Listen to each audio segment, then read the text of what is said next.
I work with a lot of startups, and a lot of them are trying to either be the biggest, or they're trying to get out there the fastest, or they're trying to have the best bells and whistles in terms of whatever their technology is.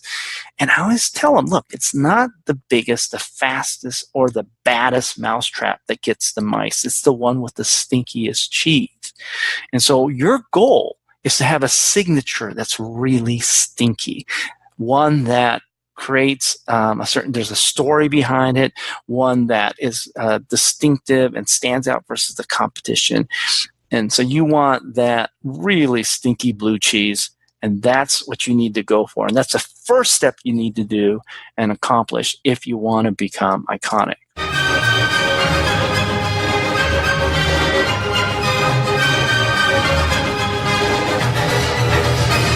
So you're a smart business committed to innovation, to service and to modern marketing, and you're asking, what's next?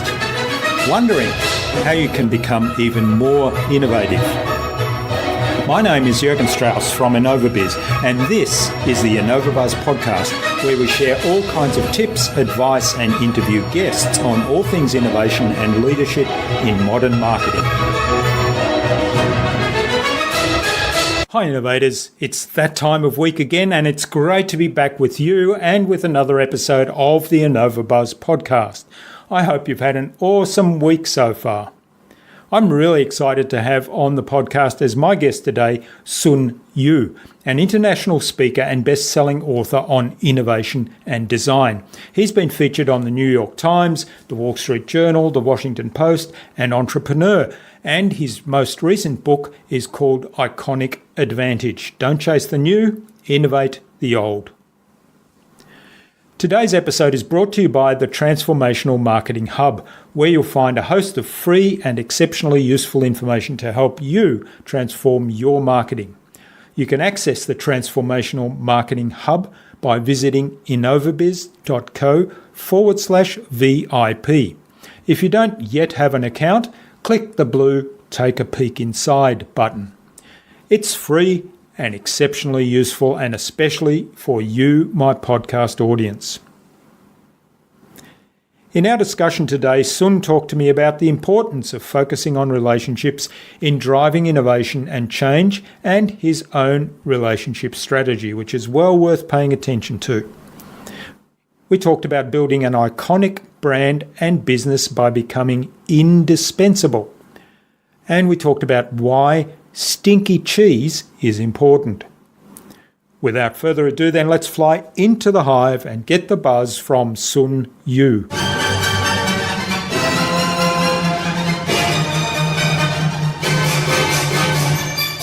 Hi, I'm your host, Jürgen Strauss from InnovaBuzz, and I'm excited to welcome to the InnovaBuzz podcast today from lovely San Francisco in the United States, SoonYu, who's an international speaker and best-selling author on innovation and design. He's been featured in the New York Times, the Wall Street Journal, the Washington Post, and Entrepreneur, among other things. And his most recent book is called Iconic Advantage, and it talks about how brands can build an advantage through becoming iconic. So I'm really looking forward to learning more about that today. Welcome to the podcast, Soon. It's a privilege to have you here. Well, thank you so much for having me. I feel very privileged to be able to talk to your audience as far as they are. And I just love how innovation has just connected us and made us so much closer. So excited to be on your show, Jürgen. Thanks.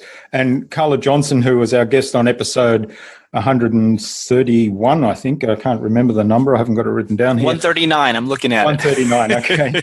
Of the InnovaBuzz podcast. She suggested we interview you and introduced us. So a big hello to Carla as well. Thank you for Carla. And she's an amazing, amazing individual, and feel very honored that she has actually provided a recommendation. Yeah. Now, you most recently served as Global VP of Innovation at VF Corporation, which people probably aren't that familiar with, or my audience might not be that familiar with, but they're the parent organization to over 30 global apparel companies, including things like the North Face, Timberland, Nautica, and Wrangler, which probably ring a bell with everyone because they are iconic. Now, prior to that, you worked at the Clorox Company and Chiquita brands, and you're also founder and CEO of numerous venture-backed startups. So I'm really looking forward to learning from your depth of experience there with all those different brands. But before we talk about all things innovation and brands and marketing, let's find out a bit more about you as a person. So as a young child, what did you want to do when you grew up? The first time I was asked that question is after I had broken my arm in second grade, and I was basically sitting in the doctor's office, and I think all the excitement, I got kind of woozy, and I just threw up into a little bin, and then he looked at me and go, congratulations, So now that you've had such a big accomplishment, what do you want to be when you grow up? And I go, I looked at him, and I think back then my inspiration was a little different than maybe today. It was John F. Kennedy. And so I said, yes, I think I want to be the president, especially after, depositing something in his bin for him. So yeah, that was early on what I really wanted to do. Now, obviously, I did not pursue that. Yeah. Now, interesting looking into your background. You started off in electrical engineering. Is that right? Oh, yeah, that's right. So back in high school, I was one of those folks that sort of dabbled in the left and the right brain. And on the left side, I definitely had the analytical, was it the left or right? I can't remember anymore. But anyway, there was an analytical side, and it liked solving problems, and it found math interesting. And then the other side of me was very much into aesthetics, visuals, experiences, emotions, stories. And so when I was leaving high school, I was trying to decide whether I was going to be an electrical engineer or a fashion designer. And I came from a very strict Asian family, and they just weren't going to pay for my schooling in fashion school. So I ended up going engineering and then spent the next 30 years trying to go back into fashion, which I ended up doing. Yeah. Okay. Full circle. Yeah. Well, that's interesting. That kind of explains a little bit how you ended up in marketing and branding because of that visual, the fascinating with the visual part. Yeah. And how I ended up in innovation is basically I've been lost most of my life. And sometimes as an innovator, it's good to be lost because you end up finding things and collecting things along the way and trying to integrate things that you didn't think you're going to because you were lost. Yeah, interesting perspective. Now, I saw you once described, and I don't know whether this was you or somebody else, but the quote is a self-taught master of human failure. And you tell a story of how you were recruited first at VF just because of that. So tell us more about that. Wow, that is very, you're really pulling stuff from the ancient archives. But yes, that's indeed why I got hired at VF. They were doing a big search. It actually took 6 months and had evaluated, probably 100 candidates, and they'd narrow it down to 30, then down to a dozen, then finally down to 6. And in that process, when they were talking about this new hire for a company that was over 100 years old, that had done a lot of innovation in what I call product supply, and obviously in the nature of being in fashion, again, this is for VF, the apparel company, they've done a lot of what I call sustaining or incremental innovation because they're always changing up the product line and changing colors or buttons or zippers or whatever, but they hadn't done what I call really breakthrough or transformational innovation. So in that process, the board members said, look, we don't want somebody traditional. We want somebody that has a non-traditional background. In fact, of the pool, please hire the person that has had the most and biggest and most epic failures. So I rose to the top quite quickly because of all the failures I've had in my life. And, I began a lot of my talks with a scorecard of my personal failings. And I always start off with the number 4, which represents the number of times I've had to do career restarts. That's just a nice way of saying I got canned and fired because I was inept or incompetent or I failed at whatever I was doing. And it also meant that I was on the street looking for a new job or opportunity for the next 6 or 12 months. That's what I meant by career restarts. In that process, I've had 5 businesses that I started, unfortunately, dissolve. And the next number I always share is 6, and 6 is probably the hardest number of the scorecard, and that just represents the number of times I've had to sit across from people I love, I care about, that signed aboard for one of these startups I was creating, and I had to do a round of layoffs and basically say, I'm sorry, I'm not sure, afford you anymore. And those were really tough conversations. And the next number is 30 plus, which means that's the number of products that I've launched that have failed in the marketplace. Some as big as spending $30 million plus to try to get into market and still seeing no light of day. And the last number I share, which I don't think is probably relevant for your audience, but in the US it's an interesting number. I share the number 300. And so people go, 300 sounds like a really big number. And I go, actually, it's a really small number. And what it represents is, in the US, we have something called your credit score. And that is the basement that you can get. It talks about your credit worthiness to get like a home mortgage or a car loan. And most people in the US are in the 700 to 800. And 800 is the sort of 850 is the max you can get. 300 is a basement. And I've done it twice in my life. And only 0.1% of the universe or of the US population has actually even done it once. So that sort of gives you a sense of why I got hired at VF. Okay. And I mean, that's fascinating that, I admire the fact that you own that, but, tell us a little bit about what was the thinking at VF that hired you there? Because I'm guessing that they said, you're a person that has bounced back from adversity or somebody that's learnt a lot of lessons along the way and you can make a contribution based on those things. Yeah, I think you've nailed it. That's exactly right. I think one of the things they looked at is perseverance. It's less about how you failed, but whether or not you've been able to recover from the failure and with a growth mindset versus one where you sort of have a victim mindset. And the fact that you keep standing up and getting knocked down again, but standing up right after that, I think is a sign of both resilience, but also a sign of attitude, a sign of like, hey, I learned something from this and what can I, where can I go from this? And that it doesn't define myself or anybody. And so, yeah, I think that's one of the things that they were really looking for. The other thing is I think they were just looking for people that would stretch themselves, that were willing to go on a hunch, try new things, and even if there was no guaranteed outcome coming from that. And they realized that at VF, there was a lot of what I call sustaining and incremental innovation, but not enough breakthrough or transformational innovation. And in order to get that, they needed somebody who would be willing to both fail from a project basis, but fail from a cultural basis, meaning that to try to inject yourself into that type of culture and be willing to not totally fit in. They actually wanted somebody who would not totally fit in, and that was part of the strategy.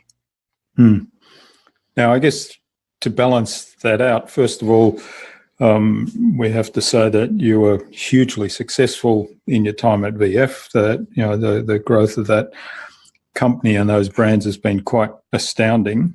And the other thing that I just wanted to point out for the audience is I think, now I can't remember who to attribute this to, but I heard something a couple of weeks ago that was along the lines of the biggest thing holding us back is the fear of failure. So in a way that was perhaps what attracted VF to you at the time.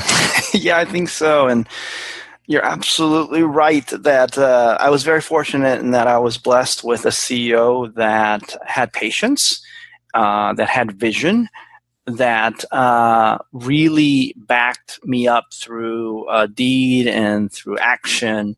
And I had a boss that was fantastic. And the combination of that with a great team allowed us to honestly weather probably the first 2 years. We were inept. We made a lot of mistakes. I pissed off so many people doing it the wrong way. And I learned a lot of things along the way that it wasn't really necessarily about the strength or quality of the innovation idea. It was about the strength and quality of the people and their ability to get excited about it.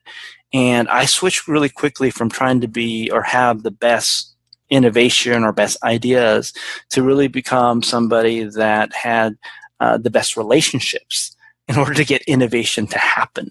And that was a big transition for me and a big learning curve for me. And a lot of it was not making the idea yours, but figuring out how in the world to make it other people's and other people's that mattered. That's a really good point. Yeah, to bringing people on board and by doing it in that way, you kind of take ego out of the equation, don't you, and get people on board with the idea. Yeah, in some ways you take your ego out of it, but you totally leverage their ego. So that's the secret. And when anything failed, I was the first to raise my hand and said, it's my fault. And that's why it failed. But the minute something was successful, I basically made sure that we renamed it after, Bob's principle, or it was Jurgen's theorem, or, I would name it, or I'd have your quote that you something tremendous that you said, and it'd be at the beginning of the presentation, and it'd be seminal to why we did what we did. Or if there was I'd oftentimes begin presentations with, we believe this and we believe that, but we were wrong. And here's why we were wrong, because we sat down and met with blah, blah, blah, and blah, blah, blah told us this and that. And when we looked at it, he or she was right. And it just disarmed everybody. And that was, a lot of it was internal. And, I think when you're in a large organization, most innovation doesn't die because of bad ideas or because of no consumer acceptance or because of lack of marketing dollars or whatever it might be. I think a lot of times they die because of internal fears. You talk about those fears. A lot of innovation, I'd say, runs into three walls. Either it's a wall of fear, like we were talking about, this idea of it might cannibalize my business, or it's going to be really difficult, or it's a wall of apathy because, hey, yeah, it sounds great, but when push comes to shove, your thing looks a lot harder than everything else I know how to do. So quite frankly, without, passive aggressively, I'm not going to do your thing, but I'm going to do everything else. And then the last one is a fear of disbelief. I don't know how many times I was told, prove it. So a lot of the challenges was just overcoming internal hurdles versus external ones. Yeah, funny that it's kind of human nature in a way, but it's the dynamic in a big organization, isn't it? Absolutely. I mean, there's just more to lose when you're in a big organization, and there's more people that you potentially could piss off. I really loved your approach there about building the relationships and leveraging those relationships. One more secret about that. Any big recommendation that I was going to do, I would know who's going to be in the room when I made that recommendation. I'd know months and months and months in advance. And I would literally map out a strategy for every single person in the room to, one, met with them prior, and two, whether through that meeting or through other ways of meeting again with them or whatever, I would, by the end of my recommendation, would have mentioned everybody in the room at least once, if not twice, if not three times during my presentation. And so at the end of it, it was hard for anyone to argue, because if everyone's name's mentioned and given credit for that or this, or a testimonial from them or a quote from them or a doctrine or principle named after them, or whatever it might be, everyone felt like they co-created it and they felt ownership over it. And so it was really hard for the CEO, when he looked around the room, for anyone to disagree, because they were all authors. Yeah. Great strategy. Love it. So in the book Iconic Advantage, so it's got a subtitle, Don't Chase the New, Innovate the Old. And the core principle there is that, businesses, whether it's small business or whether it's large business, they're always chasing the shiny new things. They're always looking for a massive breakthrough. And in doing so, they kind of ignore the little gems that might be within the organization that might just need a little bit of tweaking or dusting off the shelf and turn into the next big thing. So talk to us a little bit about that. Sure. I mean, one of the reasons I ended up landing with this conclusion is the first few years at VF were really spent on trying to bring all these shiny new objects into the organization. And a couple things happen with shiny new objects. One, it does attract a certain person because it's shiny new. But that same person, because of their proclivity to like shiny new objects, will quickly lose interest in your shiny new object when another shiny new object comes along. So oftentimes the people that you want and need their support, you have to fight them to keep their attention on something that all of a sudden is losing a little bit of its luster just because something else came along, right? They're what I consider dopamine sensitive, right? They really need that dopamine high, right? The other problem with shiny objects is they're harder. they're just more difficult because they don't plug into any existing organizational structure, any organizational tools, any organizational capabilities. And unfortunately, a lot of times they don't have organizational champions or people and talent to help bring it to life. And so, your degree of difficulty is 10x of anything else. And what I quickly learned as I was trying to visit all these other companies that were just doing innovation so much smarter than I was that they weren't ignoring shiny new objects or shiny new ideas. It's where they chose to apply the shiny new ideas. They oftentimes, more times out of 9, or more times out of not, they actually applied those shiny new ideas against existing iconic franchises, places where they already had strength, places where they already had a consumer base that loved them and cherished them and was actually excited about something new and fresh on an old franchise, where they already had, quite frankly, manufacturing and distribution and logistics already figured out, where they already had internal people and capabilities and tools and scales of economy because they have the number one brand or the just a strong consumer following, or retailers and distribution that's willing to take them without even having to do a sales meeting. So that's what I learned, is that they were taking these shiny new ideas and applying it against existing strengths, existing places where they had market momentum and capabilities. And that made them so much more successful with their innovation.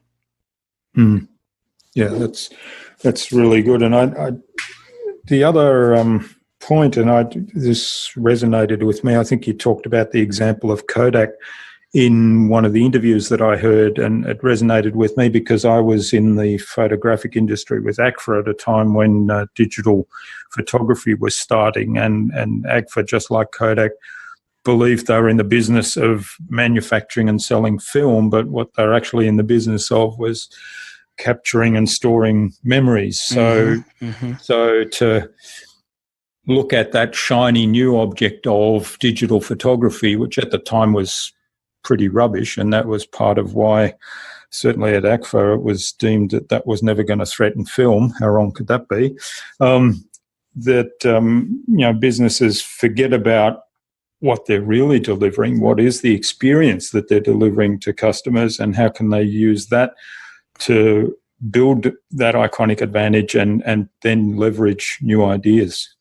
You bring up a really interesting point, because some people will talk to me and say, well, what if I'm this idea of innovating the old, I'm dealing with a category that's dying, or a brand that doesn't, it's primarily that they're dealing with categories that are kind of going away. And I said, look, when I say innovate the old, part of the old is, when you look at the old, it's what assets do I have that are valuable, that I shouldn't be throwing out with the baby in the bathwater, right? What are those assets? One of those assets is oftentimes, if you have a franchise that is doing really well, and especially a franchise that's iconic, is that you are a standard bearer for a key category benefit, or a segment benefit, or a niche benefit, whatever it might be. And your goal is to innovate against that benefit. And to your point with Kodak, is this idea, their benefit was the idea that they were the company that actually helped you remember what you want to remember the things in your life that are cherishable, and that bring you joy and happiness, and the people who bring you joy and happiness. That's their main benefit, and they lost sight of that. But in order to have full sight of it, actually means you have to create parts of the organization that are set up specifically to cannibalize your existing business model in order to continue to own the benefit. So a good example of that is somebody who does this well is Amazon. I think we all know Amazon early on was, books, right? Lots of books, cheap books. And then they went to CDs and music, and lots of CDs and lots of music. And then eventually went to lots of things and pretty cheap, right? But if you think about it today, if you look at what's available on the web space. Amazon doesn't carry everything on the web space. In fact, you can find stuff on eBay or Alibaba that's not carried by Amazon. So they don't actually have the world's biggest or most availability of everything. And they're not always the cheapest. Oftentimes they're close, but they're not actually always the cheapest. Where they are really building their strategy is on something that they had patented early on, whether it was by inspiration or by quite frankly, by accident. And that is the idea of one click. When you hit one click, it means that you don't even do the payment. You don't do anything. It's just on its way to you right now, the minute you hit one click. And they continue to innovate around the benefit of one click. So they took one click early days and translated it to instantaneous downloads of music, of books, of videos. Then they took one click and they turned it into actually a physical one-click button. I don't know if you remember, in the US they launched something called the Dash button.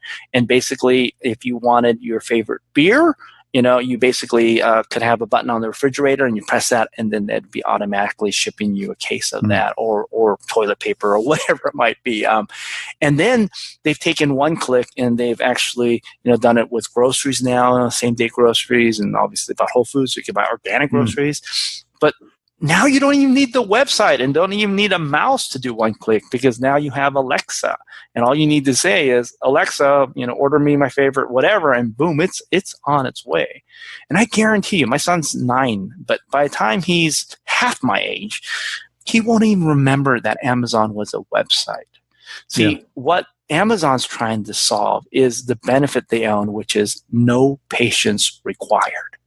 And if they continue to innovate against that, they don't care if they cannibalize all their web businesses. They don't care if they cannibalize the CDs and books and all.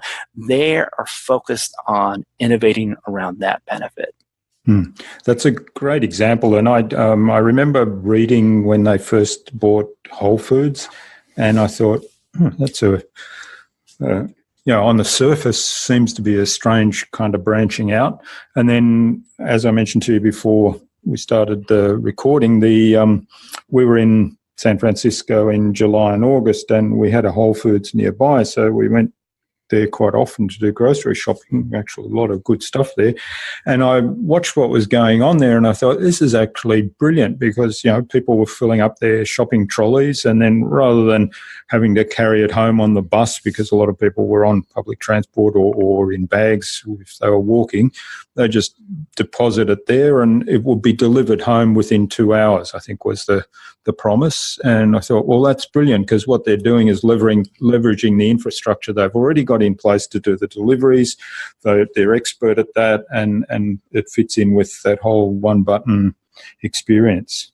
Yes. I mean, you've nailed it. That's exactly right. Now, just one thing to note about that. It's actually hard to create an organization like that because most organizations aren't designed around having part of the organization set up to actually not only compete against you, but basically put you out of business. And that's the way Amazon is actually set up. And places like Google are set up that way too, where they basically have parts of the organization where they are their goal is to disrupt the current business. And their philosophy is, it's better we disrupt ourselves than somebody else disrupts us.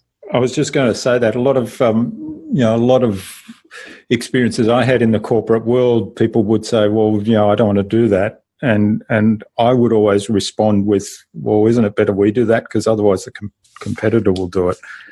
That's a great response, and you're dead on. But it's a really hard one because you think about how organizations are set up. Large organizations, tend to have little fiefdoms, right? People like to consolidate power, and it's really discomforting to say, you know what? I'm in an organization where in 3 years I might be trying to find a new part of the organization that I have to build up my influence, my team, my credibility. And my learning curve I might be 0 on the learning curve and have to start all over again. That's frightening. That's frightening to anybody, and especially somebody who's sitting, 20, 30 years in the job that they've invested all that time to be where they're at, and then I'll have that all sort of pulled out from under you. Okay, well, for anybody that's in a position with an organisation, or maybe they're running their own business and they're I don't know, treading water a little bit, what would you advise in terms of looking for what's iconic about their business, their brand, their products, and then innovating around that? Sure. When we did our research, we looked at 50 companies that were looking at and intentionally and deliberately trying to create iconicity, this idea of becoming a standard bearer and standing for something that people recognize you for. That was their deliberate strategy. Most people, when I first raised the topic, thought, oh, well, becoming iconic is just something that you sort of luck your way into, and if you stick around long enough, then and the stars are aligned and the moon is shining the right way on you, and you get lucky, then you can reach that status. But boy, trying to plan for it or trying to design for that, come on, that seems like that this doesn't seem like it's possible. Well, I found quite the opposite. I found that it is actually a deliberate strategy with proven best practices and principles. One of the key things that we saw across these 50 companies that were focused on this strategy is that their iconic brands, services, and franchises shared three common qualities. And these qualities were, first, that there was something distinctive about that brand, that product, that brand, that service. And so that was the first and foremost, something that made them stand out versus the competition, to have their customers or consumers or clients take notice of them and remember them for. So that was the first quality. Second quality is that whatever that distinction was, whatever that difference was, it wasn't just memorable and different, but it was highly relevant and meaningful to the audience they wanted to be iconic to. And the key here wasn't that it was just relevant today. It wasn't just relevant last week or a couple of years before, but that it'd be relevant for perpetuity. And it was this idea of creating timeless relevance that was the trick. And the third quality is, for the audience that they wanted to become iconic to, they were universally recognized for that distinctive relevance. So with distinction, relevance, and recognition, and with a certain degree of timelessness about doing that, in that process, you become known for that distinctive relevance and become the standard bearer for that distinctive relevance, and thereby achieve iconicity. So knowing that those are the three qualities, what are the best practices and principles related to creating greater distinction, timeless relevance, and recognition? So I think the first and foremost question you need to think about, and this applies to big Fortune 500 companies, it applies to local surf shops, it applies to pizza parlor I worked with in San Francisco, is what's your signature? If I was literally to pull three of your clients, your customers, your consumers, and ask them, what makes you unique and different? What is your specific signature? One, could they name something? Two, would they all say the same thing, or would they say three different things? If they're saying three different things, you got a challenge. But assuming they say the same thing, would it be distinctive versus your competition? Or is that the same thing that your competition could easily claim and is easily recognized for? That's the first challenge. And so, for example, the pizza parlor I was talking about, they thought long and hard about it, and they wanted to be iconic in San Francisco's Potrero Hill. And so what they came up with, and that they're best known for, is their sourdough crust. It's amazing, but they're the only pizza parlor in San Francisco that does sourdough crust. And you've been to San Francisco, sourdough is actually part of the rich history of San Francisco. And so that's how they became distinctive. And I always say, I work with a lot of startups, and a lot of them are trying to either be the biggest, or they're trying to get out there the fastest, or they're trying to have the best bells and whistles in terms of whatever their technology is. And I always tell them, look, it's not the biggest, the fastest, or the baddest mousetrap that gets the mice. It's the one with the stinkiest cheese. And so your goal is to have a signature that's really stinky, one that creates there's a story behind it, one that is distinctive and stands out versus the competition. And so you want that really stinky blue cheese, and that's what you need to go for. And that's the first step you need to do and accomplish if you want to become iconic. Yeah. Yeah, great point. And I've just finished reading a new book by Jay Beer and Daniel Lemon called Talk Triggers. I don't know if you've read that already. And it talks, the talk trigger is kind of the iconic, memorable thing that they mention, and they've got some lovely examples in there as well. But that's certainly the sourdough crust in the pizza is one. And it's, you think, well, is that innovative? But if it's unique and memorable, then certainly it is. Now, the key is to your point. So the second step is, once you have that stinky cheese, how do you keep it stinky, right? And so there are three things I always talk about to keep your relevance over time. First and foremost is really understand and reverse engineer or decompose what is it about you that people love about you that they actually want you to keep and to protect. What are the iconic elements that make you special and differentiated? And so that's first and foremost. But then once you understand that, then you need to marry the old, so-called the old, with the new. And therefore, you need to add new innovation against that. You need to add new stories against that. And you need to add new design, both visual and experiential, to the old in order to keep the old relevant. But it is important to protect the old because people love familiarity. And if every 2 years you look totally different than what you had previously, then you're not leveraging what's your signature. You know, you look at the BMW 3 Series for the last 20 years.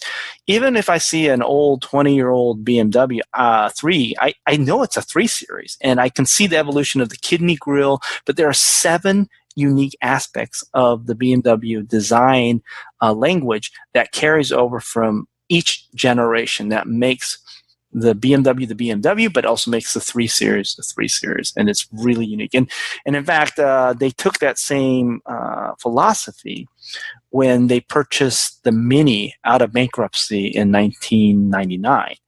One of the first things they had to do is kind of figure out what of the old Mini do we actually keep to create the new 2000 version of it, right? The 21st century Mini. And it's an interesting story to learn actually how they actually created the new Mini. You got a minute? I can tell you that story. Yeah. It's a fun story. So I've got it listed down here to ask about anyway, so it's good. Well, so what happened is most car companies, when they're going after a new design, they tend to put 3 separate and distinct design teams against those designs, and they basically have a bake-off between those 3 teams. And each of those 3 teams are kind of, sort of cordoned off into their little silos and into their little warehouses, and each are sort of set aside and not allowed to speak with each other for, I don't know, a month or 2 as they create the new claymation design for the next generation. If it's a really important design, they'll maybe put 5 design teams, because you have to think these design teams spend a lot of money because you probably have 8 or 9 people working on each design team. Well, when BMW bought Mini, they didn't just have 3 or 5 design teams. They didn't want to mess up an iconic franchise, especially an English one. Here's a German company buying an English iconic franchise and totally, messing it to pieces, right? So they went a little overboard. They had 15 design teams, okay? Most ever in their history. 15 design teams in 15, separate warehouses working feverishly on trying to create the new design. Well, the winning designer is Frank Stephenson and his team. Frank grew up, and he actually designed the first X5. He went on later after BMW to be the head of design for McLaren, for Ferrari, for Lamborghini. Ferrari, for, I'm trying to think who else, Maserati, Fiat, whole bunch, okay? But this is what Frank did. when he was designing the car, he actually, see what happened is the Mini came out in 1960.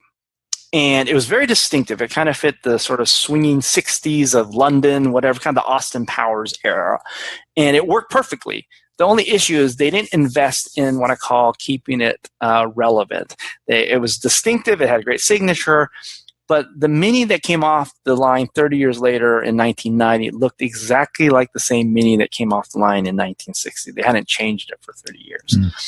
So part of the issue was every design team was working with a 1960s model, and they're trying to figure out what the 2000 model would look like. And when after Frank won it, he kind of went around and he interviewed his counterparts and asked them how they went about it. And, they just sort of say, hey, I looked at what's happening and I used the old Mini as inspiration and I came up with my design. Well, Frank took a different tack. He took it decade by decade. And so he actually built 4 separate claymations in order to get to his final claymation. So he actually created a 1970s version of the Mini.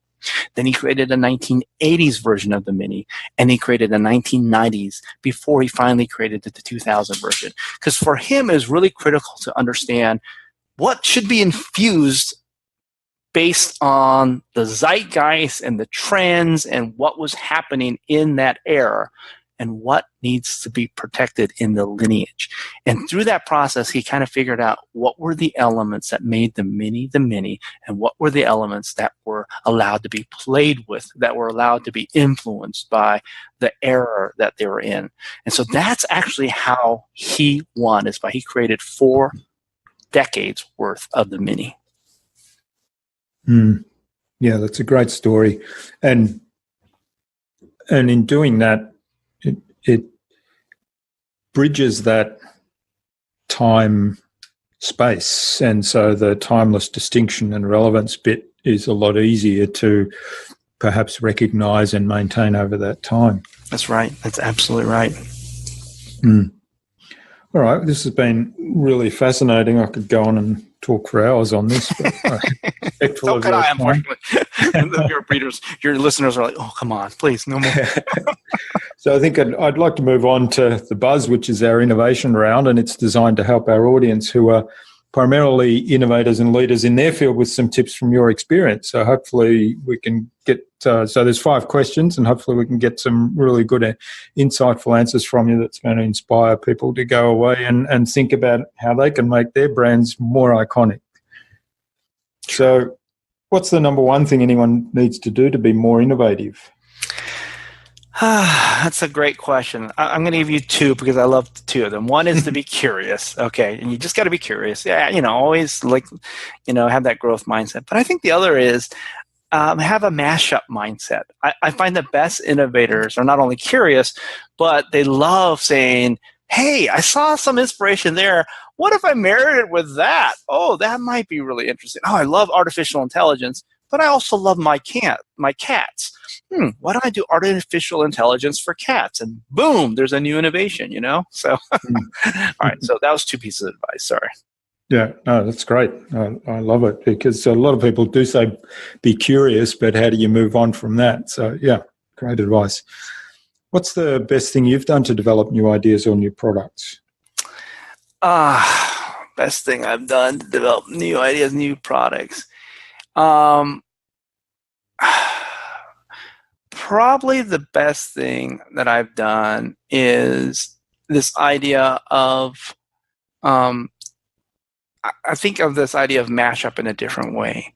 It's usually I have this really great idea, and the hardest thing is to not just execute the idea and run with it and then show it to the world and hope it's great.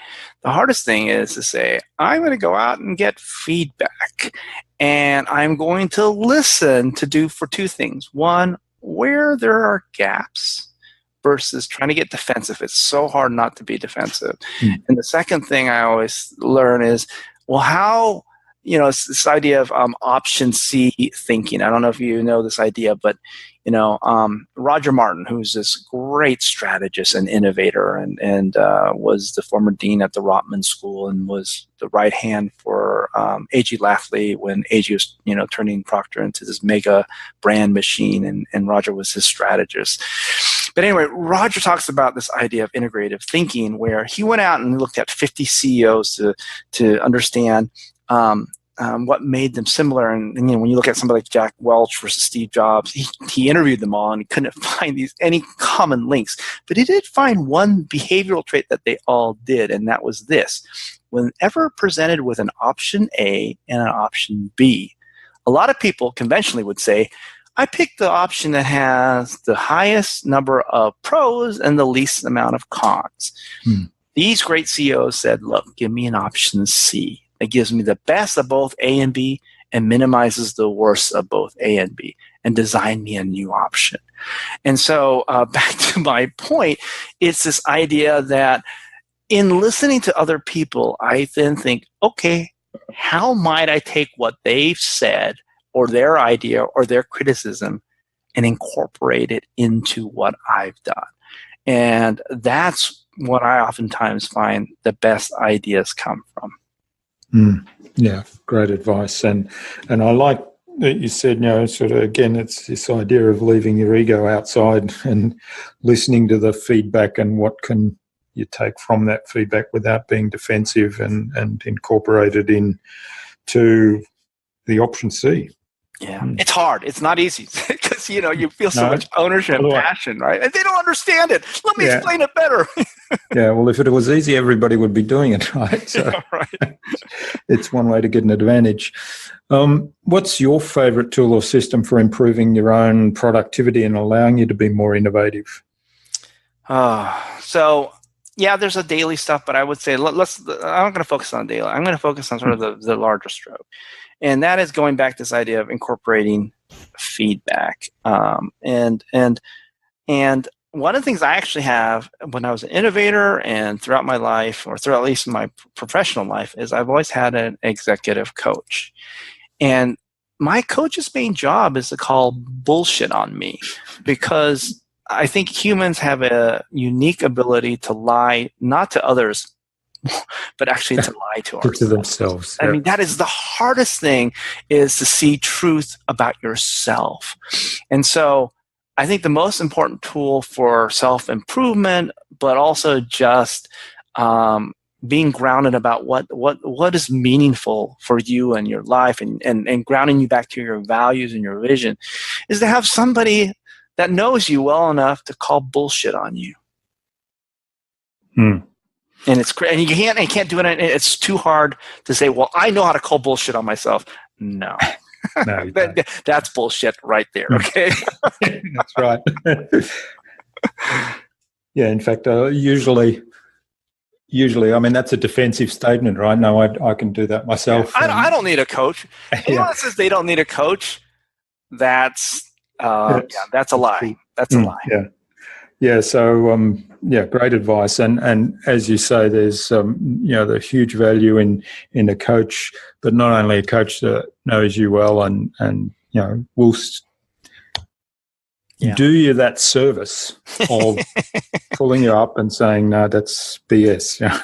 Yes. It's the hardest thing. It's funny because I had that experience today. My coach said, no, where are you going with this? This is, how's that serving you? She likes to ask that question. And, the answer often is, when she asks it, the answer often is, well, it's not. All right. So what's the best way to keep a project or a client on track? Best way to keep a project client on track. Interesting question. I'll be honest, I'm sort of learning this whole world of consulting. And I've had my clients tell me, "You really suck at this. You don't really know how to manage this. You don't know how to milk me for more." I go, "No, I'm really bad at this, truthfully."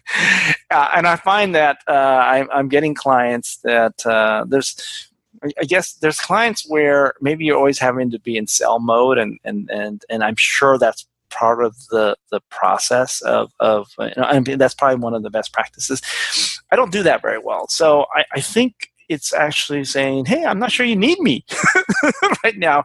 And if here are some areas I might be able to help you. One of the things that I tell that to my clients all the time, I think you can probably do this without me. I'm sure I can help I think I can help accelerate on that, but I'm also confident you could do this without me. And oftentimes this idea of like, I'm pulling the plug on them a little bit, it actually makes them say, whoa, wait, let's talk about it. So I don't know if that's meant to be reverse psychology, but I found that when I say, I don't think you guys need me for this, but I can help, actually works well. Yeah, it's an interesting approach. Because, does anyone really need a consultant? Sometimes, yes, obviously.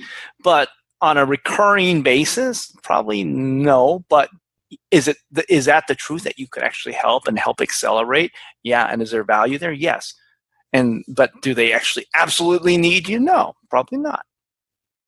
Or is there other people that they could hire to do the same thing I do and potentially do it better? Yeah, actually there is. So there's some truth in it, but there's also some psychology behind that. Yeah.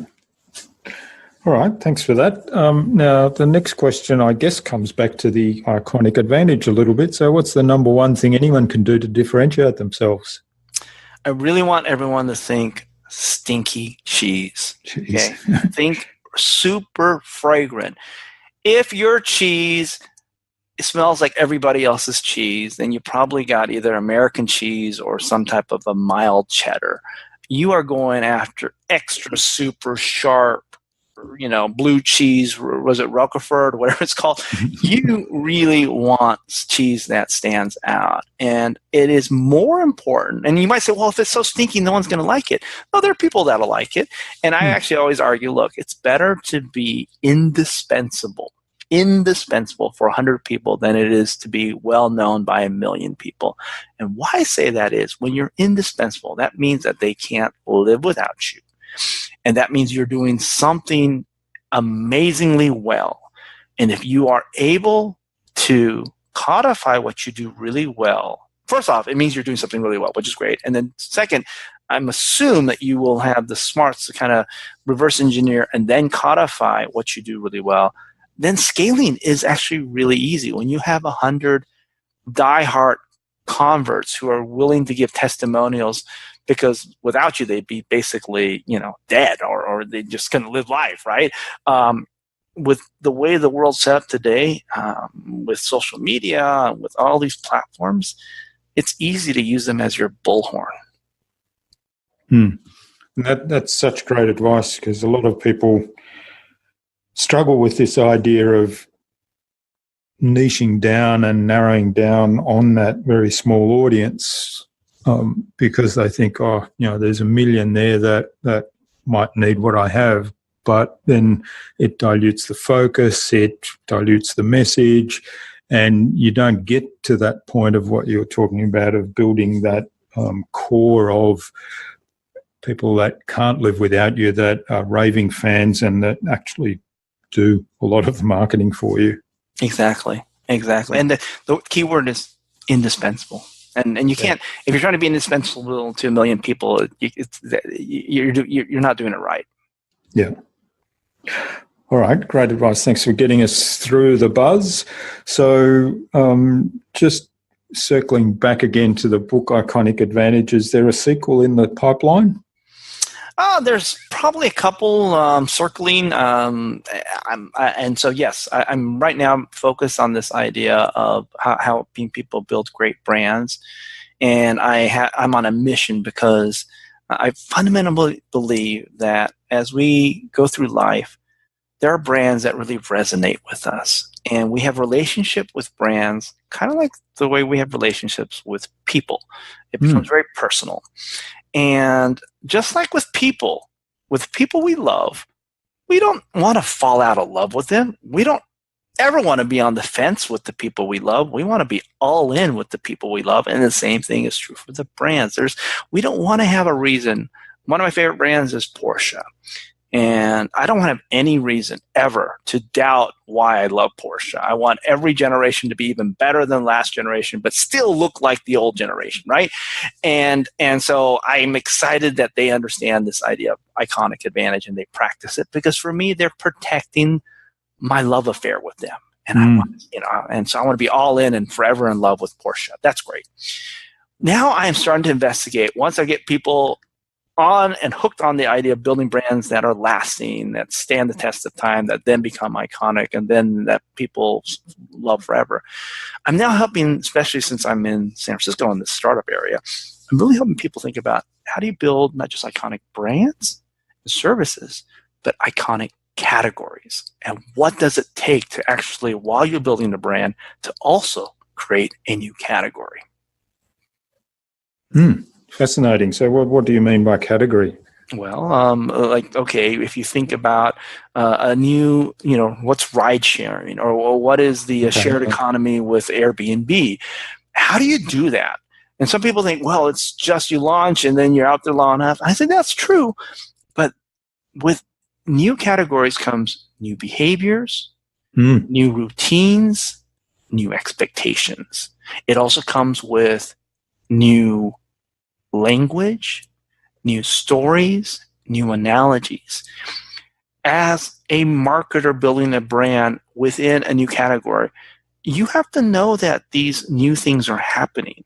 And what is your role? I think one of the central questions, what is your role in any of those? Are you helping to create new behaviors? Are you helping to create new expectations or routines?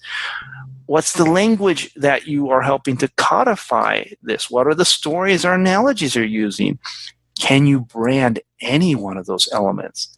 Can you call this new behavior something that actually speaks to the essence of what you do?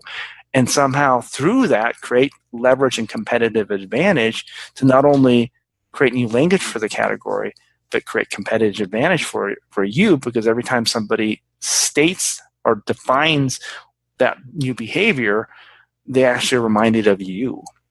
So I just, there's just so many rich areas when you think about category creation that, one, what are the mechanics and how do you do it? And two, are there opportunities within that creation to actually brand them? Yeah, really fascinating concept, and sounds like a topic of another podcast. Totally. Yeah. All right. So what's the number one piece of advice then that you'd give to any business owner who wants to be a leader in innovation? Leader in innovation, I think first and foremost is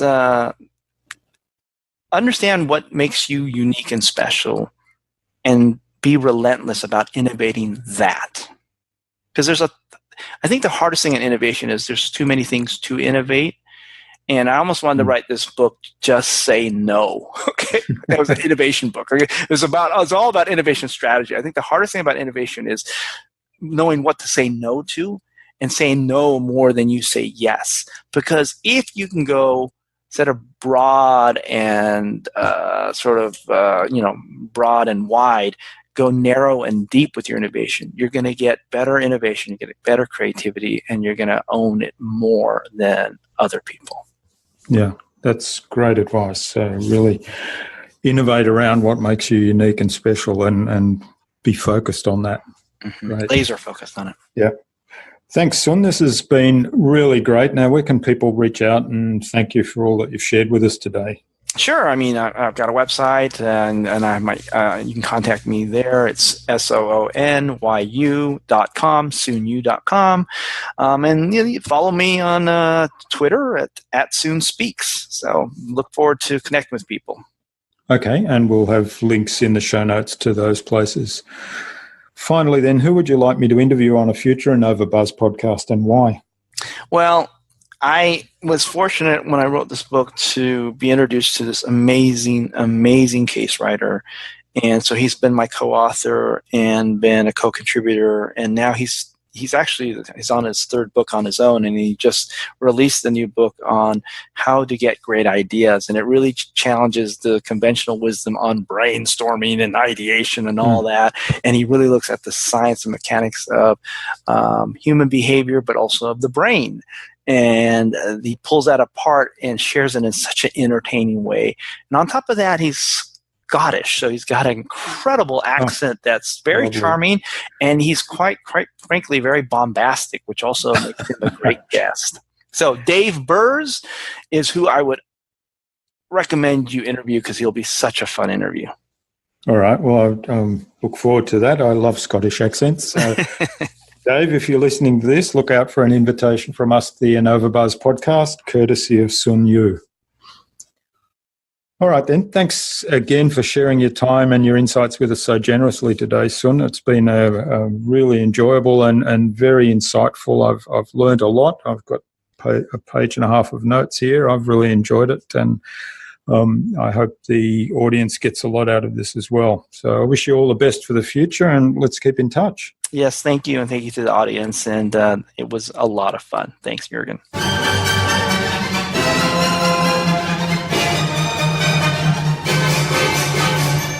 I hope you enjoyed that illuminating conversation with Sun, and as I did, noted some ideas from his experience. There was so much great advice and content in the interview. I'll highlight just one here, and that is the importance of getting feedback, taking that feedback on board without defensiveness, and adapting it with the insights from that feedback into what you're doing. I'd love to know what you took away from Sun's interview. Leave a comment below the blog post, which can be found at innovabiz.co/SoonYu. That is SOONYU. All lowercase, all one word, innovabiz.co/SoonYu. You'll also find contact information for getting in touch with Sun there, as well as links to the resources that we mentioned. Sun suggested I interview Dave Burrs, his co-author of Iconic Advantage and also author of How to Get Great Ideas, on a future InnovaBuzz podcast. So Dave, keep an eye on your inbox for an invitation from us to the InnovaBuzz podcast, courtesy of SoonYu. Remember to visit innovabiz.co/VIP to access the Transformational Marketing Hub and all of its free and exceptionally useful information. It will help you transform your marketing. Stay connected. Head on over to iTunes or Stitcher or Pocket Casts and subscribe to the InnovaBuzz podcast so you make sure you'll never miss another episode. We'd also love you to leave us a review, because what you think matters. Take some of the ideas you've heard today and apply them in your business. Any thoughts, ideas, suggestions or questions, share them in the comments below the blog post. And remember, if you want to get better marketing results than you ever have, join our fantastic LinkedIn community at the Transformational Marketing Academy. All you have to do is go to innovabiz.co/TMAC. It's free to join. Hope to see you there soon. Until next time, I'm Jürgen Strauss from InnovaBizz. Remember to be awesome and keep innovating.